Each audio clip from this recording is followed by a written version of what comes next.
तो हुजूर सदरुल अफाजिल, सुनिए तवज्जो, हुजूर सदरुल अफाजिल अल्लामा नईमुद्दीन मुरादाबादी अलैहि रहमा को हुजूर आला हजरत ने कहा कि जब मैं दोपहर का खाना खाने के बाद कैलूला करता हूं, समझ गए कैलूला आप? अब याद रहेगा कि जब मैं कैलूला करता हूं उस वक्त तुम आ जाना कागज और कलम लेकर। उस वक्त हुजूर सदरुल अफाजिल अलैहि रिजवान पहुंचते थे डेली। कुरान की आयत आप पढ़ते थे, हुजूर आला हजरत उसका तर्जमा करते थे, और हुजूर आला हजरत जो तर्जमा बोलते थे हुजूर सदरुल अफाजिल उसे लिख दिया करते थे। और जब ये कैलुले के साथ हुजूर आला हजरत ने इतने बड़े कारनामे को अंजाम दिए, जब पूरी किताब, जब पूरा तर्जमा वजूद में आ गया तो उसका नाम रखा गया कंजुल ईमान। हुजूर मुहद्दिस आज़म हिंद किशोचवी रहमतुल्लाह ताला अलैह फरमाते हैं कि हुजूर आला हजरत ने कुरान का तर्जमा नहीं किया, बल्कि उनके तर्जमे को देखकर ऐसा लगता है कि अहमद रजा ने उर्दू में कुरान लिखा है। सुभान अल्लाह नहीं बोल सके आप? इस पर कुरान लिखा है उर्दू में, इतने साफ और शफाफ तर्जमा हुजूर आला हजरत का। और फिर उस तर्जमे को मजीद आसान करने के लिए हुजूर सदरुल अफाजिल अलैहि रहमतुल रिजवान ने हाशिया चढ़ाया, जिसको तफसीर खजाइनुल इरफान बोलते हैं।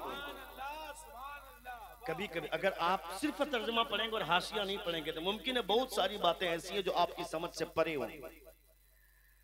कितनी दूर की सोच हमारे बुजुर्गाने दीन रखते थे। अपने बच्चों को कुरान पढ़ने की आदत डालिए। आपका बच्चा सिर्फ कुरान नहीं पढ़े, आपका बच्चा कुरान तर्जमे के साथ पढ़े। कुरान तर्जमे के साथ पढ़ने के बाद अपने आप को आलिम मत समझने लगिएगा। ये समझिएगा कि कुरान तर्जमे के साथ पढ़ेंगे तो उसकी बरकतें मिल जाएंगी, मगर कोई बात समझनी होगी तो फिर आपको आलिमों का सहारा लेना पड़ेगा। लेकिन जब कुरान को तर्जमे के साथ पढ़ेंगे तो आपको बहुत सारी चीजें समझ में आएंगी। और ऐसा बाबू जाओ जाओ एक बार जोर से कहें या रसूल अल्लाह। कुरान को तर्जुमे के साथ पढ़ेंगे तो आपको एहसास होगा कि कितनी सारी चीजें कुरान में हैं। हमको लगता है कि सिर्फ अल्लाह रब्बुल इज्जत ने कुरान में नमाज रोजे की बात की होगी, उससे ज्यादा और क्या बात होगी। मगर अल्लाह फरमाता वला रतबिन वला याबिसिन इल्ला फी किताबिन मुबीन, न खुश्की न तरी में कोई ऐसी चीज है जिसको मैंने छोड़ा हो। हर चीज का बयान अल्लाह रब्बुल इज्जत ने कुरान मुकद्दस में अता फरमाया। सारी चीजें कुरान में। हजरत अली से किसी ने पूछा, हजरत अली, बात अली की है तो जोर से बोलिए ना, और जोर से बोलिए, मौला अली की बात है। हजरत अली रज़ी अल्लाह ताला अन्हु से किसी ने पूछा कि अली, यहूदी ने पूछा, अली तेरे चेहरे पे दाढ़ी इतनी ज्यादा है, मेरे चेहरे पे दाढ़ी इतनी कम है, क्या ये बात कुरान में है क्या?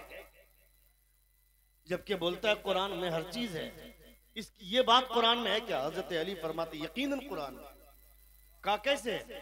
हजरत अली फरमाते वल बलदु तय्यिबु यखरुजु नबातुहु बिइज़्नि रब्बी वल्लज़ी खबुसा ला यखरुजु इल्ला नकीदा। अल्लाह फरमाता है जहां की जमीन खराब होती है वहां फसलें कम उगती हैं, जहां की जमीन अच्छी होती है वहां फसलें ज्यादा उगती हैं। तेरी जमीन खराब इसलिए दाढ़ी कम है, मेरी जमीन अच्छी इसलिए दाढ़ी ज्यादा है। ये हजरत अली का इल्म है। हजरत अली के इल्म का कोई जवाब ला सकता है? हजरत अली रज़ी अल्लाह ताला अन्हु के बेटों के सामने आप बैठकर अली की बात सुन रहे हैं, हुजूर की बात सुन रहे हैं, तो आपको ये एहसास करना चाहिए ये वो शख्सियतें हैं जिनकी बराबरी के कोई नहीं है। बैठ जाओगे मायो, दादी को बैठाइए, बैठ जाइए, बैठ जाइए, एक बार जोर से कहें या रसूल। इधर है बेटा, इधर देखो, बाबू इधर देखो। नबी कौनैन सल्लल्लाहु तआला अलैहि वसल्लम की आमद का मौका है। जब हुजूर तशरीफ लाए तो फिजा बदल गई, हुजूर तशरीफ लाए मौसम बदल गया। नबी कौनैन सल्लल्लाहु तआला अलैहि वसल्लम आए, लोगों ने हुजूर की रफ्तार को रोकना चाहा कि किसी तरह हुजूर के कलमे की तबलीग की रफ्तार रुक जाए, मगर कैसे रुके? नबी कौनैन की तबलीग में रफ्तार का कमाल तो खुदा ने पैदा फरमाया था, कैसे रुक जाता? मीटिंग हुई बाज़ाब्ता। अबू जहल ने हबीब यमनी जैसी शख्सियतों को बुलाया और मीटिंग बैठाई। कहा मोहम्मद का काम तमाम करना है, खत्म करना है मोहम्मद को। वल्लाहु यासिमुका मिनन नास, अल्लाह का वादा है कि लोगों से खुदा आपकी हिफाजत फरमाए। ये अल्लाह रब्बुल इज्जत का वादा है। हुजूर की हिफाजत तो होनी ही है।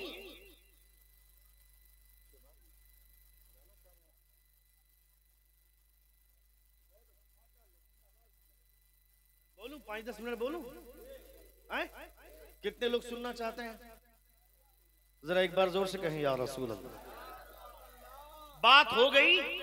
कहा हबीब यमनी तुझे जाना है और पीछे से वार करके आज मोहम्मद बिन अब्दुल्लाह का काम तमाम कर देना है। मोहम्मद बिन अब्दुल्लाह का काम तमाम कर देना। माअल्लाह प्लान हो गया। हबीब यमनी गए, नबी कौनैन आगे आगे, पीछे पीछे हबीब यमनी। अचानक हुजूर पीछे पलटते हैं, फरमाते कहो हबीब यमनी क्या हाल है? कहा मेरा नाम हबीब है। आप ये जानते हैं मैं यमन से आया हूं, ये भी जानते हैं जो इतना कुछ जानता है वो सब कुछ जानता होगा, और जो सब कुछ जानता होगा वो अल्लाह का नबी ही होगा।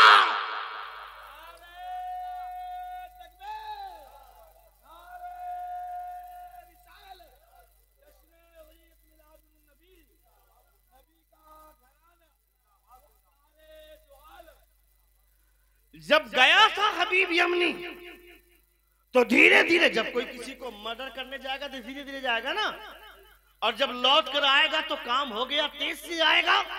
हबीब यमनी तेजी से लौट कर आ रहा था। वो अबू जहल को लगा के काम हो गया। कहा कहो हबीब काम हो गया क्या? कहा हाँ काम हो गया, मगर मेरा हो गया, तेरा नहीं हुआ। जोर से यार, मेरा काम हो गया, तेरा नहीं हुआ।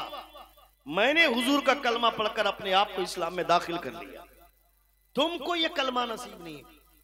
नबी कौनैन सल्लल्लाहु अलैहि वसल्लम का एहसान नहीं क्या खुदा ने आपको हुजूर का कलमा अता फरमा दिया? हुजूर का कलमा अल्लाह रब्बुल इज्जत के फजल की बुनियाद पर मिलता है। कलमा मिल गया तो घमंड अगर करना है तो घमंड करो इस बात पर कि हुजूर का कलमा मिला, मगर उस घमंड की वजह से खुराफात में अपने आप को मुब्तला न करो। अपने आप को अय्याशियों में मुब्तला न करो। अपने आप को नबी कौनैन सल्लल्लाहु अलैहि वसल्लम का जिंदगी भर नौकर बनाकर रखो। हुजूर जो कह दे कह दे, हुजूर ने जो कह दिया हम उसकी मुखालफत नहीं करेंगे किसी भी जाविये से। हत्तल इम्कान कोशिश रहेगी जो नबी ने कहा है वो करेंगे। कोई तुम्हारा मसीहा नहीं है, कोई तुम्हारे प्रॉब्लम को सॉल्व करने वाला नहीं है। जिंदगी भर नेताओं के तलवे चाटते रहोगे, वो तुम्हारे वोट का इस्तेहसाल करेगा और कुछ नहीं करेगा। कोई तुम्हारी मदद करने वाला नहीं है। तुम्हारी मदद अगर कोई करने वाला है तो वो सरहद पार मदीने के सुल्तान तुम्हारी मदद करने वाले हैं। कोई तुम्हारे सपोर्ट में बोलने वाला नहीं है। बिहार हो चाहे झारखंड हो चाहे बंगाल हो, इन नेताओं के तलवे चाटने से बेहतर है कि हुजूर की गुलामी को अपना लो। हुजूर की गुलामी अपनाओ। ये जिंदगी भर तुम्हें तलवा चटाते रहेंगे। इसे बता, जो एक मर्तबा रमजान में इफ्तार की पार्टी देकर समझता है मेरा वोट खरीद लेगा, उसे बोल कि तेरे पकोड़े के मोहताज नहीं है, तेरे सेब और केले के मोहताज नहीं है। सहरी का इंतजाम मेरे रब ने किया है तो इफ्तारी का भी इंतजाम मेरा रब करेगा। नारे रिसालत, मसलके आला हजरत, जश्न ईद मिलादुन नबी, मुख्तारे दो आलम, मजहब इस्लाम, नबी का घराना। इफ्तार के वक्त में आ गया वो खड़ा होकर के पेशाब करने वाला मुछल्ला नेता मेरे साथ बैठ गया इफ्तार करने के लिए, टोपी लगाकर, मुंह चौहना के आया है इफ्तार करने के लिए। रोजे का मजा चखा है? तुम्हारे यहां उपास होता है, रोजा नहीं कि पानी पी सकते हैं, फल खा सकते हैं। रोजे की तकलीफ क्या होती है किसी सच्चे मुसलमान से पूछ जो रोजा रखता है। मैं उन अय्याश लोगों की बात नहीं करता हूं जो चौराहे पर बोलते जिसके घर में खाने पीने का नहीं है वो रोजा रखते हैं। उससे बोल कि ये कलमा कलमा कुफ्र है। इस तरह का कोई मजाक अगर रोजे का उड़ाएगा तो वो कलमा कुफ्र बकता है, उसका ईमान खत्म हो जाएगा, उसकी बीवी निकाह से निकल जाएगी, उसकी बैत टूट जाएगी। अगर कोई मजाक उड़ाने के लिए शरीयत का यह कहता है कि जिसके घर में खाने का नहीं है वो रोजा रखता है, जिसके घर में खाने का नहीं है वो रोजा नहीं रखता है। हाँ, ये अलग बात है कि इसके पीछे मकसद यही है, जिसके घर में खाने का नहीं है उसे तकलीफ कितनी होती है इसी का एहसास करने के लिए खुदा ने अमीर और गरीब सबके लिए रोजा फर्ज कर दिया कि तुम 30 दिन का खाकर यह एहसास करो जिसके घर में खाना नहीं है उसे कितना दर्द होता होगा जो तू खा करके सोया हुआ है। इसी के एहसास के लिए खुदा ने रोजे को फर्ज करार दिया है ताकि तुम भी ये एहसास करो कि रोजे की तकलीफ क्या होती है।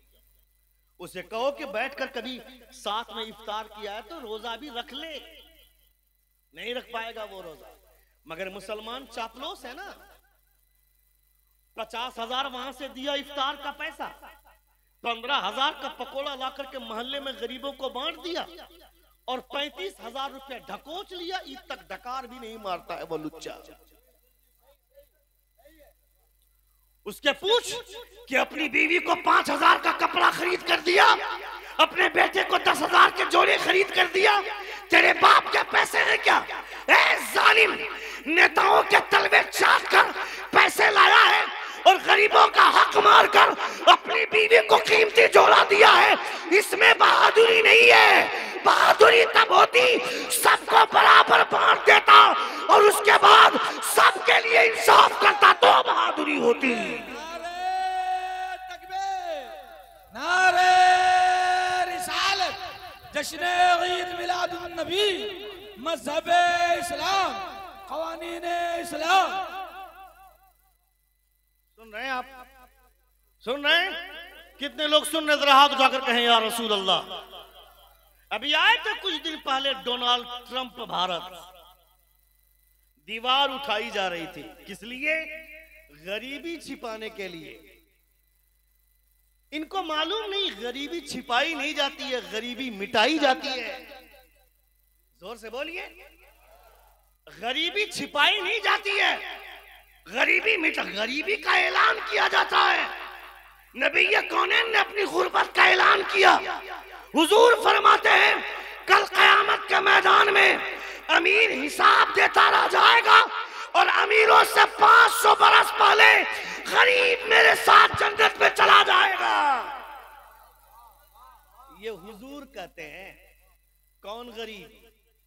भांग खाने वाला गरीब नहीं, चरस पीने वाला गरीब नहीं, लौंडिया बाजी करने वाला गरीब नहीं, जाकर मुकाबला कव्वाली देख करके पैसे उड़ाने वाला गरीब नहीं।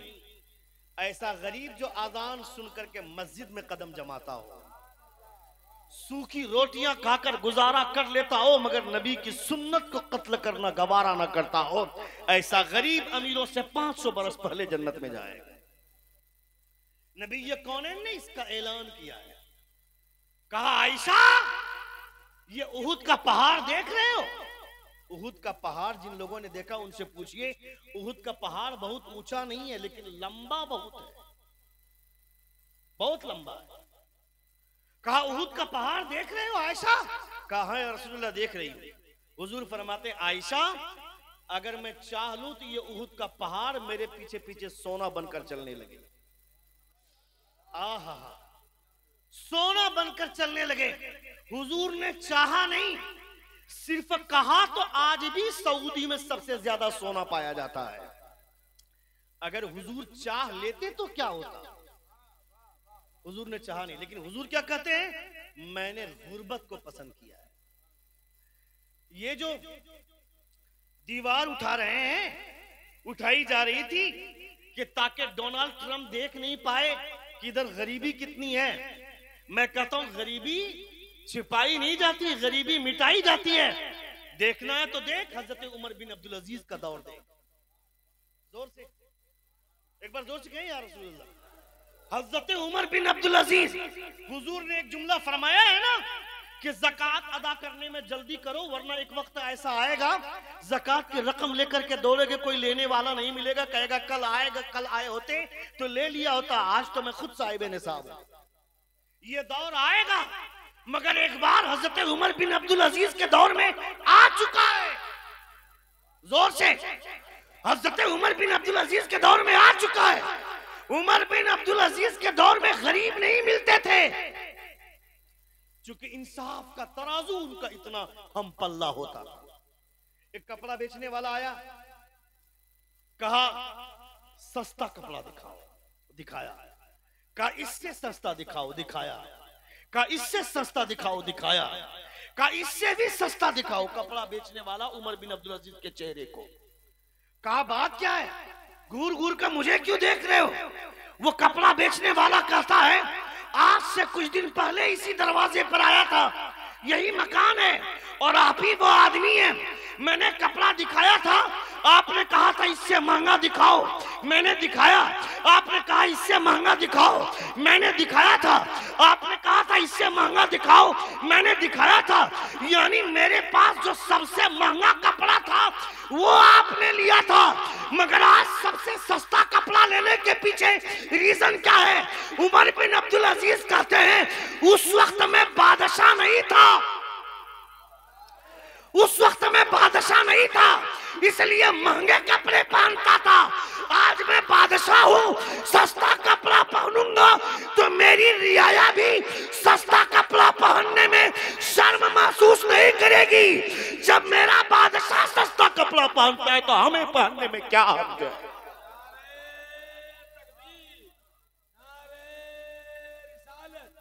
जश्न ईद मिलादुन नबी मुख्तारे दो आलम मजहब इस्लाम कानून इस्लाम। जब मेरा बादशाह सस्ता कपड़ा पहनता है तो मुझे सस्ता कपड़ा पहनने में क्या हर्ज है?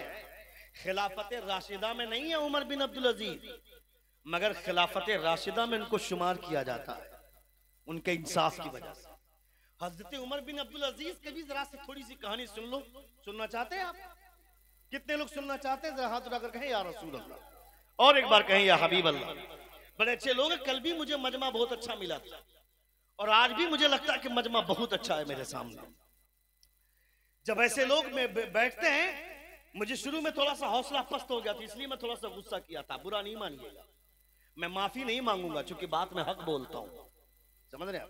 अगर आप ये सोच रहे हैं कि मैं कहूंगा कि अगर मैंने कोई गलत बात कह दी है तो मैं माफी मांगता हूं, नहीं, इसकी उम्मीद मत कीजिएगा। मुझे माफी मांगनी होगी तो हुजूर से माफी मांगूंगा।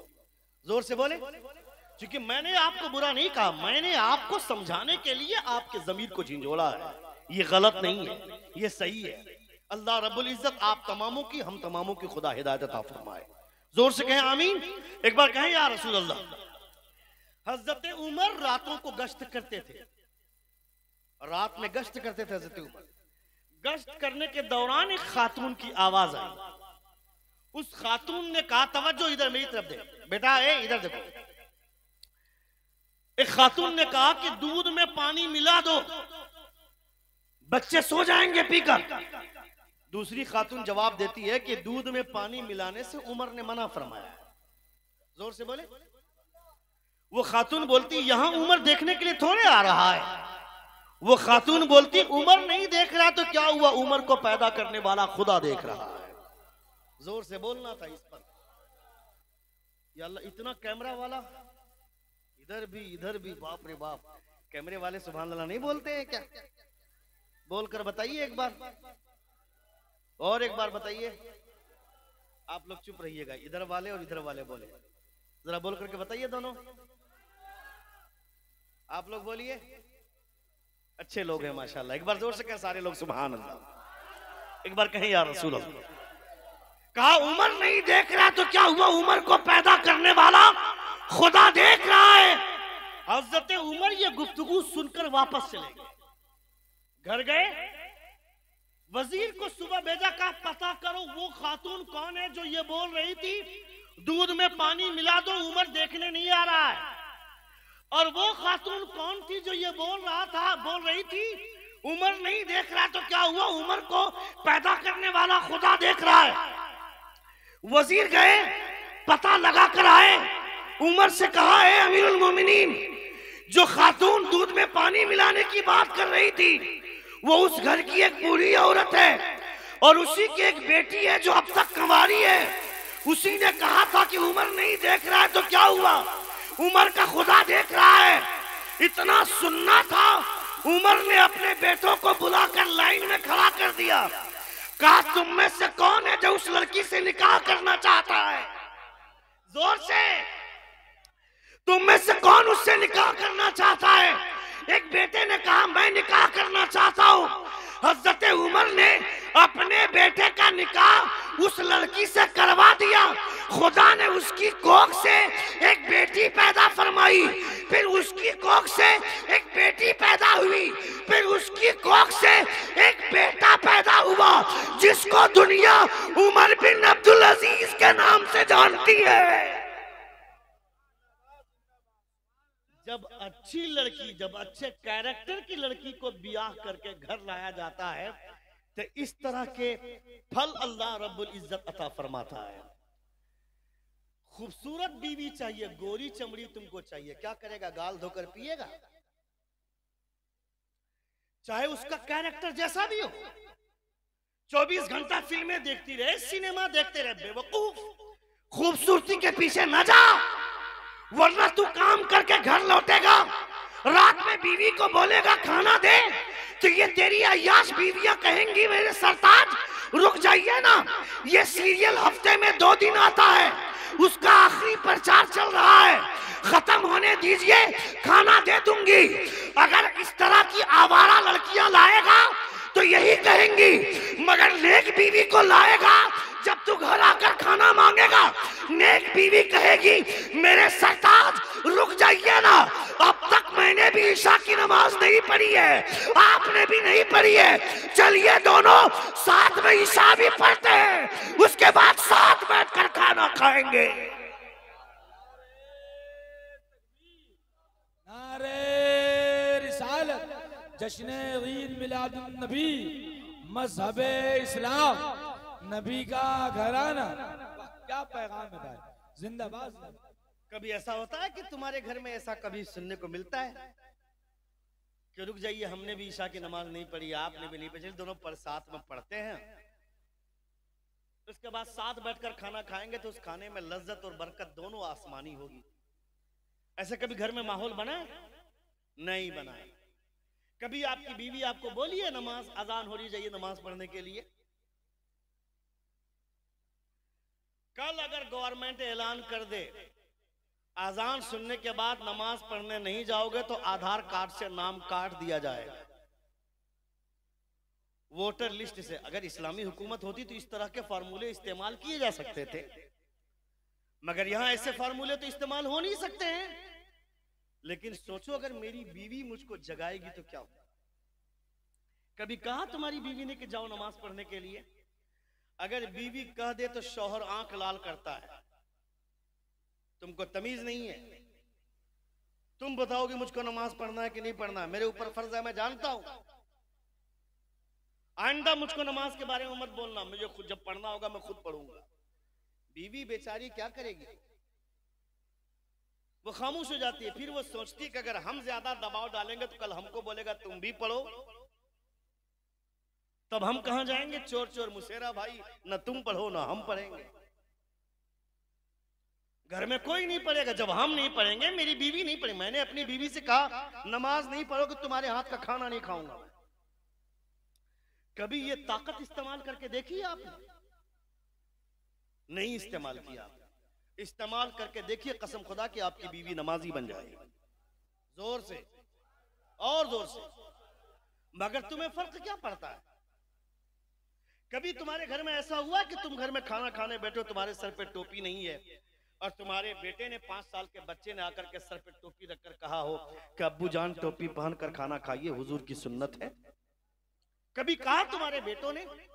जिस दिन तुम्हारा बेटा ये कह देगा, ये समझना कि मेरा खून सही रास्ते पर जा रहा है। लेकिन नहीं कहेगा ना, क्योंकि उसको वो तहजीब ही नहीं है, मिली ही नहीं, तुमने कभी बताया ही नहीं। कभी तुम्हारी बीवी को तुम्हारी बेटी ने कहा है कि अम्मी जान सर पे दुपट्टा तो रख लो, खाना खा रही हो? या तुम्हारी बीवी ने कभी तुम्हारी बेटी को टोक कर कहा है कि सर पे दुपट्टा रख लो? नहीं। कभी आपने अपने घर में ऐसा कहा है, ए खाना शुरू कर दिया, बिस्मिल्लाह पढ़ा? साहब क्या किस लिए जिंदा हैं हम? ये छोटी छोटी चीजें हम नहीं कर सकते। बिस्मिल्लाह पढ़कर खाना नहीं खा सकते, टोपी पहनकर खाना नहीं खा सकते। मैं कसम खुदा की मैं रसूल पर बैठकर बोल रहा हूं, मैं अगर कभी गलती से टोपी भूल जाऊं, 4 साल की 5 साल की उम्र का मेरा छोटा वाला बेटा है, वो लाकर मेरे सर पे टोपी रख देता है, क्योंकि हमने ऐसा माहौल बनाया घर में। कभी मेरी बेटी के सर पे दुपट्टा न रहे, वो खाना खाने मजाल नहीं है, क्योंकि हमने अपने घर को ऐसे रंग में डाला। मेरा 12 साल का बेटा हाफिज कुरान है, मेरी 11 साल की बेटी है, वो भी हाफिज कुरान है। ऐसे नहीं बोलता हूं मैं। हुजूर ने अपने घर से तबलीग शुरू की थी। अल्लाह ने फरमाया वानदिर अशीरतकल अक़रबीन, अपने घर वालों को पहले डराइए। मुस्तफा पूरी दुनिया को कलमा पढ़ाते और हजरत खदीजा को ही कलमा नहीं पढ़ाते तो क्या होता?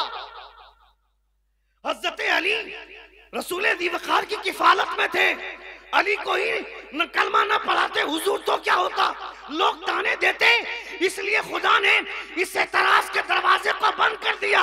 अब कयामत तक लोग पूछेंगे मर्दों में सबसे पहले कलमा पढ़ने वाला कौन? अबू बकर का नाम आएगा। बच्चों में सबसे पहले इस्लाम लाने वाला कौन? तो अली का नाम आएगा। जोर से बोलिए, जोर से बोलिए। औरतों में सबसे पहले इस्लाम लाने वाली कौन? हजरत खदीजा का नाम आया।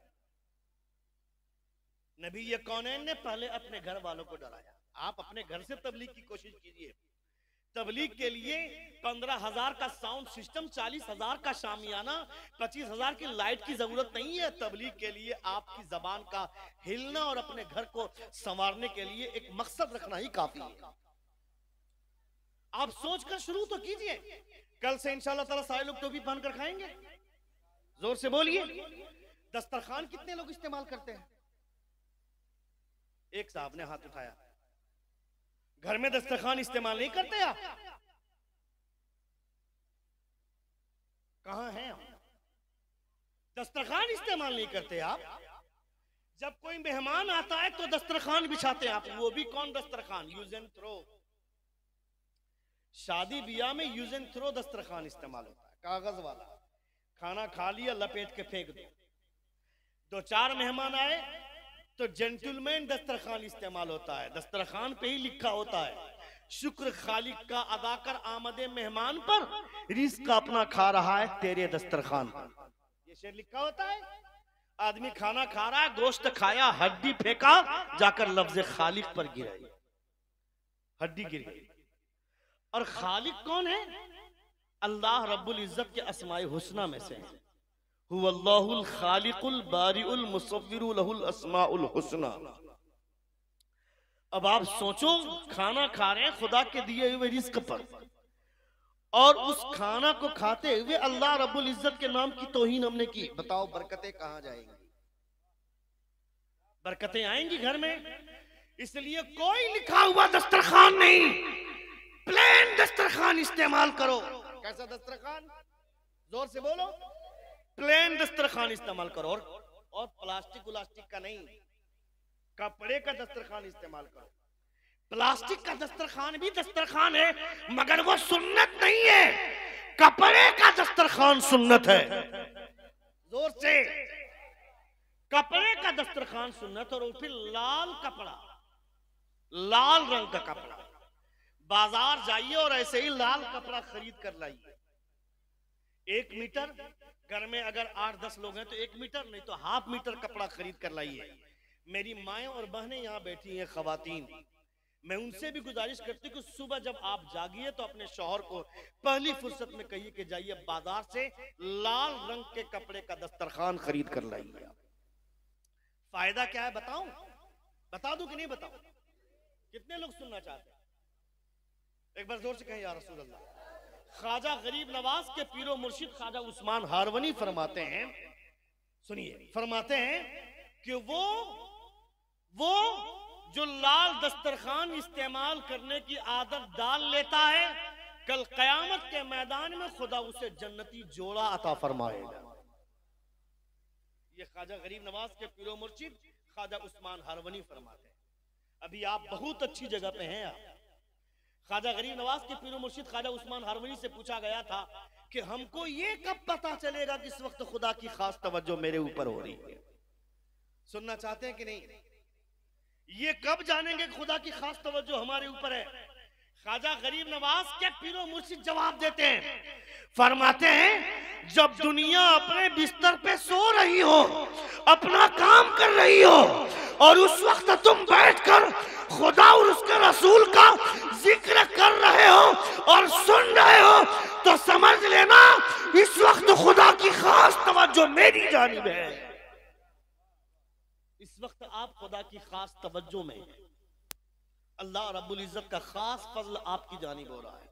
आप बैठकर हुजूर की बात सुन रहे हैं, हुजूर का जिक्र सुन रहे हैं, खुदा की बात सुन रहे हैं, खुदा का जिक्र सुन रहे हैं। आज के बाद से लाल दस्तरखान इस्तेमाल कीजिएगा। जोर से हाथ उठाकर बोलिए सारे लोग। हमारे बुजुर्गों ने फरमाया, जिस घर की औरतों के हालात जानना हो कि वो औरतें पढ़ी लिखी हैं या जाहिल हैं, उस घर के दस्तरखान पे बैठकर एक वक्त का खाना खा लो तो समझ में आ जाएगा कि वो घर की औरतें पढ़ी लिखी हैं या अनपढ़। हम लोगों को ये जानने के लिए औरत को खड़ा करना जरूरी नहीं है, उसके दस्तरखान पे एक मर्तबा बैठ जाएंगे तो समझ में आ जाएगा इस घर की औरतें पढ़ी लिखी हैं या अनपढ़ है। हमारे बुजुर्गों ने फरमाया। जानते हैं उसके पीछे रीजन क्या है? दस्तरखान जो सजता है, दस्तरखान में जो खाना आता है, वो खाना आने की तरतीब बता देगी कि औरतें पढ़ी लिखी हैं कि नहीं है। दस्तरखान पे बहुत सारे लोगों के, हम लोग जाते हैं दस्तरखान पे, पहले लाकर रोटी रख देता है, पहले चावल रख देता है। ये बिल्कुल तहजीब के खिलाफ है, दस्तरखान की हुर्मत के खिलाफ। दस्तरखान पे पहले चावल या रोटी नहीं आनी चाहिए। दस्तरखान पे पहले सलाद, दाल, सब्जी, सबसे आखिर में रोटी। क्या? सबसे आखिर में रोटी या सबसे आखिर में चावल? और उसूल ये कहता है कि सब्जी और गोश्त और दाल आने से पहले रोटी या चावल आ जाए तो दस्तरखान पे बैठे हुए लोगों के लिए लाजिम है कि चावल का एक दाना उठाकर शुरू कर दो ताकि चावल की बेहुरमती ना हो। चावल मतबू है, ताबे नहीं। रोटी मतबू है, ताबे नहीं। सब्जी ना हो तो चलेगा, गोश्त ना हो तो चलेगा, दाल ना हो तो चलेगा, मगर रोटी और चावल ना हो तो काम नहीं चलेगा।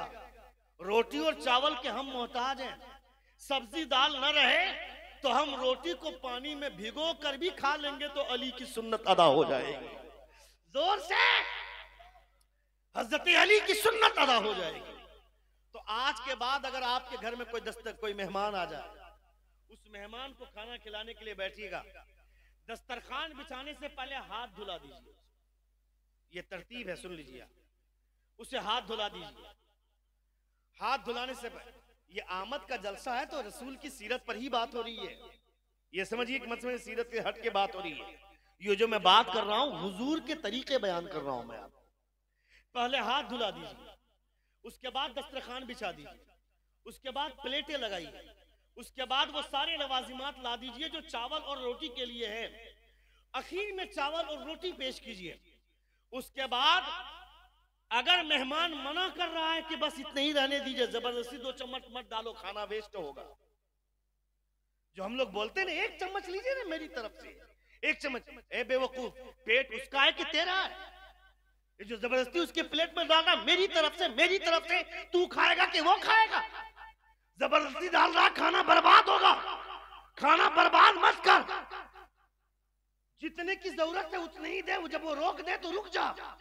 उसके बाद जब खाना खा ले तो खाने वाले को चाहिए कि प्लेट साफ करके खाए, इसलिए कि हुजूर फरमाते हैं जब प्लेट साफ करके आदमी खाता है तो वो प्लेट उस खाने वाले के लिए अल्लाह रब्बुल इज्जत से दुआ करती है, मौला इसने मुझे शैतान से बचाया, इसे दोज़ख की आग से बचा लेना। ये बरकत है, ये बरकत है तरीके के साथ खाना खाने के बाद। और खाना खाने के बाद दुआ कीजिए। खाना खाने से पहले दुआ पढ़ते हैं आप लोग? पढ़ते हैं?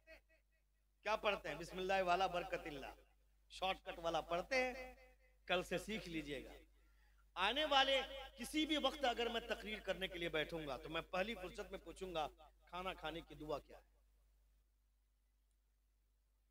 तकरीरें सिर्फ इसलिए नहीं की जाती कि दो चार नारे लगा करके जाकर बिस्तर पे सो जाए।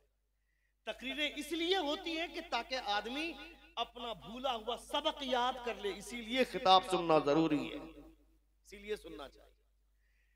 खाना खाने से पहले वो दुआ जिस दुआ को पढ़ने की वजह से अगर किसी ने खाने में जहर भी मिला दिया हो तो उस दुआ को पढ़कर खाएंगे तो वो जहर भी असर नहीं करेगा। वो दुआ बता दूं, याद कीजिएगा, रिकॉर्डिंग सुन करके याद कर लीजिएगा, वरना इलाके में उलमा तो बहुत हैं हमारे, अल्हम्दुलिल्लाह बहुत सारे उलमा हमारे तशरीफ फरमा है। सुन लीजिएगा, बिस्मिल्लाहिल्लज़ी ला यदुर्रु मा इस्मिही शैउन फिल अर्दि वला फिस समाई व हुवस समीउल अलीम। ये दुआ पढ़कर अगर कोई खाएगा तो अगर किसी ने दुश्मनी से खाने में जहर भी मिला दिया है तो वो जहर इस दुआ की बरकत से असर नहीं करेगा। ये कितना बड़ा सरमाया है हमारे लिए। यानी मोहम्मद के गुलामों को अगर कोई जान से मारना भी चाहेगा तो हुजूर ने उसके लिए सबसे बड़ा बुलेट प्रूफ जैकेट दे दिया है। सुभान अल्लाह, जहर प्रूफ जैकेट हुजूर ने उस दुआ की सूरत में अता फरमा दिया है। मगर हुजूर के नक्शे कदम पर चलेंगे तब ना। नबी ये कौन है, बातें बहुत सारी हैं, इंशाअल्लाह ताला फिर कभी जिंदगी ने वफा की तो हमारी गुफ्तगू होगी, हमारे बोलने में या आपके सुनने में कोई गलती हुई हो, सभी हजरात हमारे साथ मिलकर बावाज़ बुलंद तो इस्तग़फ़ार पढ़ें। अस्तग़फ़िरुल्लाह रब्बी मिन कुल्लि ज़ंबिन व अतूबु इलैह। जोर से कलमे शहादत पढ़िए, अशहदु अल्ला इलाहा इल्लल्लाह व अशहदु अन्ना मुहम्मदन अब्दुहु व रसूलुहु। अस्सलामु अलैकुम व रहमतुल्लाहि तआला व बरकातुहू।